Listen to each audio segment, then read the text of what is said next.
I think this does come up a lot, and where people aren't familiar with this route to sale, if that makes, I guess just to talk a little bit about reserve and guide and what they are and how they're used, because I think particularly guides used for marketing, isn't it? And I know that all sort of tagline for tonight was sort of how to generate more bidders and how to get best value, and I think that sort of possibly leads us into sort of guide pricing strategy, doesn't it? So if I can pass it over to you guys to just elaborate a bit on that.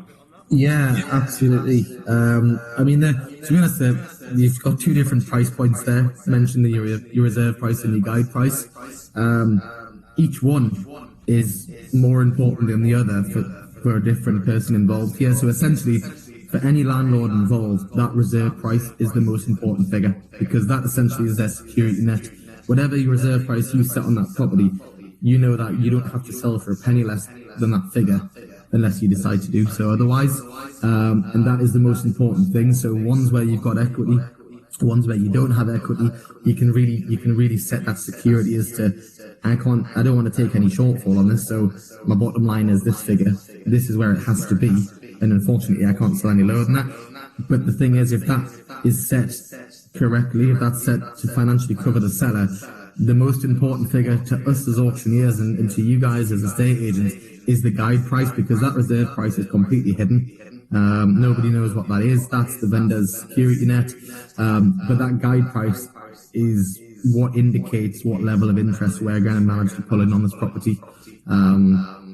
There is normally a difference of between 10 and 20%. As a general guide, you tend to keep it within that sort of remit, because that guide price, although you want to get it looking as attractive as possible on the market, on Rightmove, Zoopla, on the market, you want that to look almost as cheap as possible, so as many people as possible inquire in the property.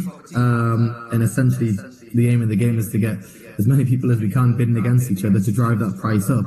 And that reserve price then becomes irrelevant, because, like I say, we're trying to get up and above that figure. That's just seen as a worst case scenario for a landlord.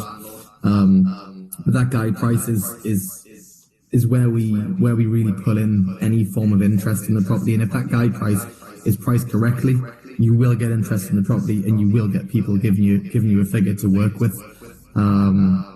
So that for me is a bit of an overall on the guide and reserve. The reason you don't want to pull it too far is two reasons really.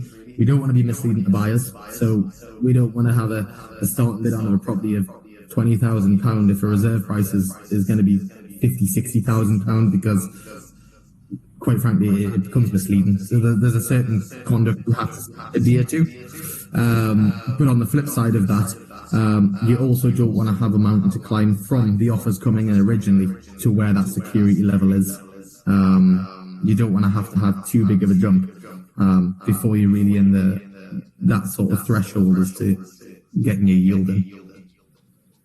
Do you think there's an interesting sort of mindset about this? Because I always think when a property is presented traditionally, like I would know if I saw an asking price with the for sale board outside, I work down over.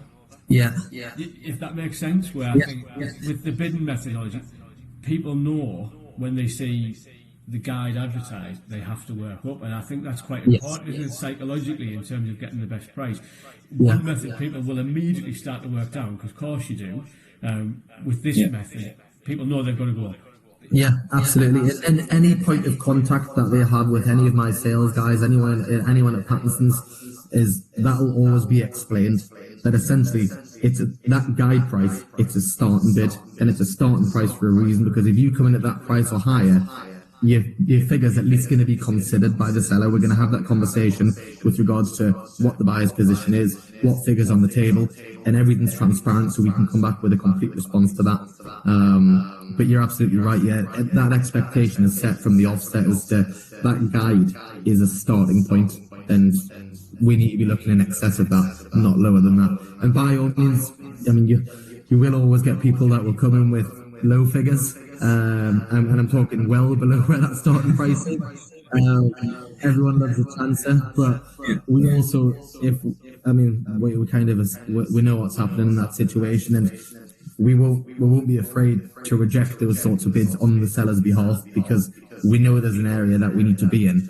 And if quite frankly, if we find it insulting ourselves, we'll make the vendors aware of the figure that's come in, but we'll kind of advise them at the same time that we've kind of batted this one away on your behalf and said come back with a more serious offer. So we're trying to eradicate time wasters and such that come in with those cheeky figures. I guess you've got to try, haven't you? Yeah, absolutely. God, let's try.